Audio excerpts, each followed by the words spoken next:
Okay, what is going on with Diana Jenkins and Garcelle? So Garcelle was on Watch What Happens Live this week, and she says that she hasn't spoken to Diana Jenkins, and she even seemed to allude to, or I don't even think she really like alluded to it because eventually she like kind of let it slip. But she believes Diana Jenkins is the one that was behind the bot attack on her son Jax. Bot was all the troll bots. That's what they're called, BOTS, like robots, bots. They were flooding Jax's Instagram account with all these negative comments, and some of the comments were racist. And so Garcelle seemed to allude that she thought it was her cast that set up this attack, and she believed that Diana was behind it. My thing is, it's like, I don't understand the need to continue to push this narrative based off of nothing. There's no evidence to support any of this. And based off of the reaction on Twitter, it seems like the fans aren't really supportive of Garcelle in this. I feel like everybody else is like, oh my God, let the mouse go. Even they think it's strange that like we're still trying to perpetuate this narrative that the cast hired these bots to go after Garcelle's son. I think anybody that still believes that is demented. Like, it's unfounded, it's meritless, it's borderline defamatory to like make these vague implications without any substantial evidence, or not even substantial evidence, without a shred of evidence. Like, you're literally just saying, she knows in her, that's what she said, I know in my heart of hearts who it was. You know in your heart of hearts who it was, so you're going to go on national television and accuse your cast members of doing something like that. Like, that to me is a little too caught up in the fandom, right? That's a little too caught up in the drama and the fanning the flames to create drama when Lisa Rinna and Diana Jenkins aren't even on the show anymore. What's the point of continuing to disparage their reputations or come after their name when it's like they're not even on the show to defend themselves? They're not going to do an interview and Watch What Happens Live. Like, I don't know. It's just weird to me. But so anyway, Diana Jenkins' attorney reached out and they've announced that, they're saying that their investigation hit a roadblock, but if Garcelle would like to join their lawsuit or join them in a lawsuit, that they may be able to find out and expose who was actually behind the attacks on Jax. And then furthermore, they said that if Garcelle doesn't want to join their lawsuit, then they're fully willing to turn over any evidence that was obtained in their discovery. They want to give it over to Garcelle so that she can either continue her own investigation or move forward with her own lawsuit. So they're like, we will literally give you all the evidence that we have. Because remember, they like subpoenaed Meta. They subpoenaed Facebook. Facebook, which is Meta, which owns Instagram. So like they got a lot of helpful information. So again, I don't understand like this persistent need to like make such a big accusation against Diana, who only seems to have been trying to help. And again, there's no evidence to point that this goes back to Diana. The only evidence obtained so far is that there's a clear direction of a person behind the attack. And even according to Lisa Rinna, because she commented, I think, on Diana's Instagram account, she left a comment saying, like, now I think it's time that we release a name. So it seems like there is a name, or they at least have an idea of who it might be, but pursuing any sort of like legal action against that person would require the help of Garcelle and her family, and it doesn't look like Garcelle and her family want to help that. So it's like, again, what is the intention behind this? What is the point of all of this? Here, I'll read you Diana Jenkins' statement that her attorney released. That way you have the full context of it. It's long. So it says, regarding social media bots attack against Garcelle Beauvaux's son.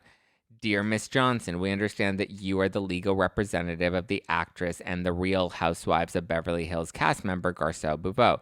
I am outside counsel for Diana Jenkins. I write concerning the hateful and malicious social media bot attack that was directed against Miss Beauvaux's son Jax last August.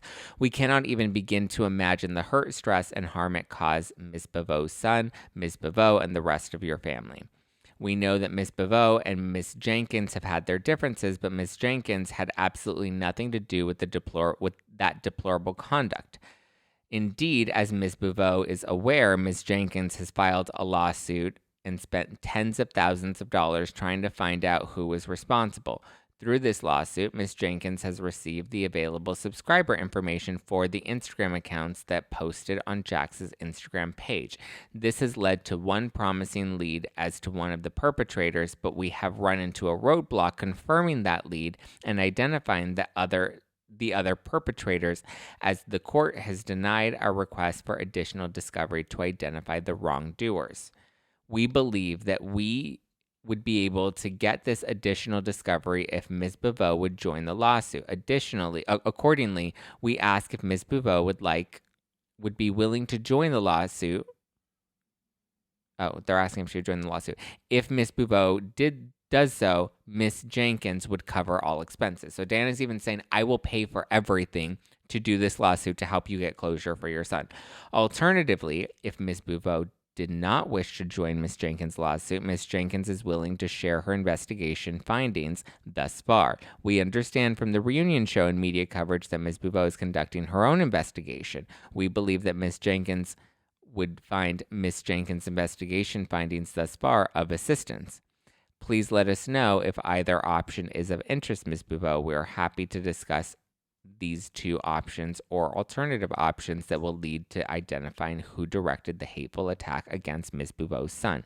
Yours, very truly yours. And then it has all the attorneys listed, which, again, she's willing to front the bill. She has evidence. She has attorneys behind this. And Garcelle's like, nah, I know who it is in my heart of hearts. It's silly at this point. And again, based off of the reaction I saw on Twitter, people are like, at this point, let the mouse go. Like, why are we still perpetuating this?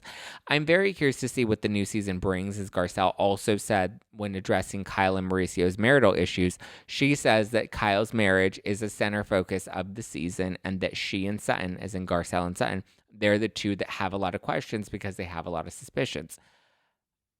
It seems like people are really affected by Kyle and Mauricio's potential split. Erica came out and she's denied that they've split, and she's like, listen, Kyle and Mauricio have their issues and Kyle and Mauricio have addressed their issues, but Kyle and Mauricio have not split, and if and when they decide to share that with the world, that's their business to share. She's like, I went through it where people tried to take my story and put a spin on it and put a narrative against it that was not my narrative or my story or my truth.